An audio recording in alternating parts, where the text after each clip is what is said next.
What's going on, my good people? Mike Hidalgo here. Thank you for joining us on another FCP Euro DIY. Today we're going to be working on a 2017 Mercedes-Benz Sprinter van 2500.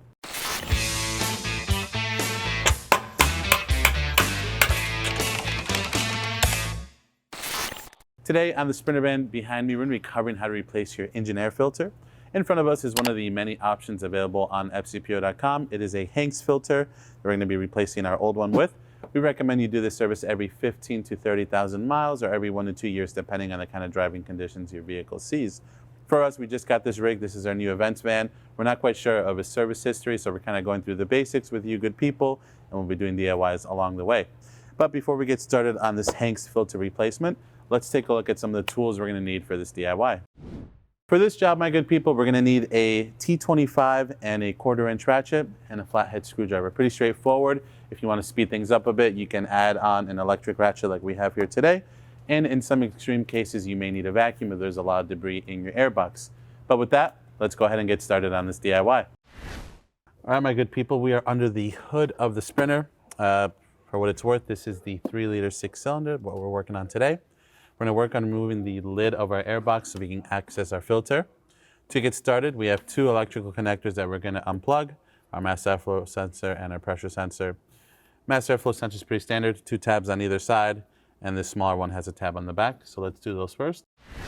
We'll start by squeezing the tabs on either side and just pulling back on the connector. 1 tab on the back of this to release this connector here, and just pull back. That can hang out here for the side. We have a hose clamp up top to undo so we can loosen up our airbox. We're going to use a small flathead for that. And then with that, we have 7 T25s around the perimeter of the airbox lid to remove. I'm just going to use the electric ratchet to zap those out quickly.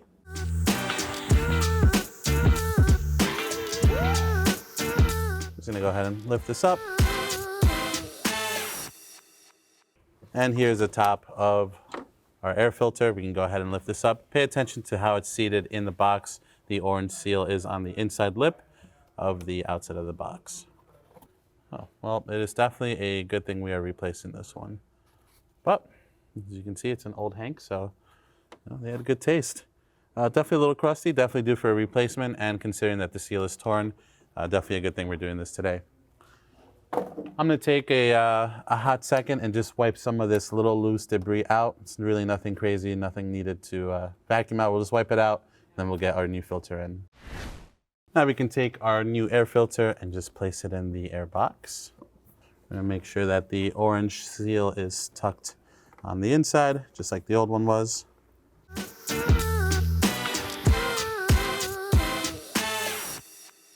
All right. Then with that nice and keyed in, you can see on the back side here, there's 4 little tabs. That's because our airbox lid also has 4 little tabs that key into that. That means everything will get lined up properly. So just make sure you get those in as you feed it back in. Just like that. And then we can get it nice and close. And then now we're just going to go ahead and snug down the T25s once more. If you're using an electric ratchet, just be mindful that these are just metal screws going into plastic, so you don't need to gorilla them down all the way. Once they're snug, they're good.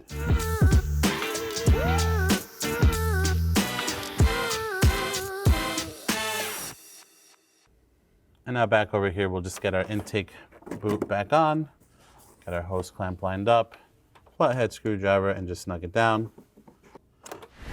Now we can plug in our mass airflow sensor and our other pressure sensor up here. This one doesn't really give you a satisfying click, but just give it a little pull back, and as long as it doesn't come off, you're good to rock and roll. This one has a mediocre click. And now with that, my good people, you have just finished installing your fresh air filter in your Sprinter van. Overall, a really straightforward and easy DIY, something that's easy to stay on top on and makes a huge difference on your vehicle's performance. If you like this video, please be sure to give it a thumbs up. If you have any questions or comments on what we did today, leave those in the comment section below. And if you like this DIY and you want to see more like them, please consider subscribing. We make new ones all the time. As always, thank you so much for watching. We'll catch you in the next one.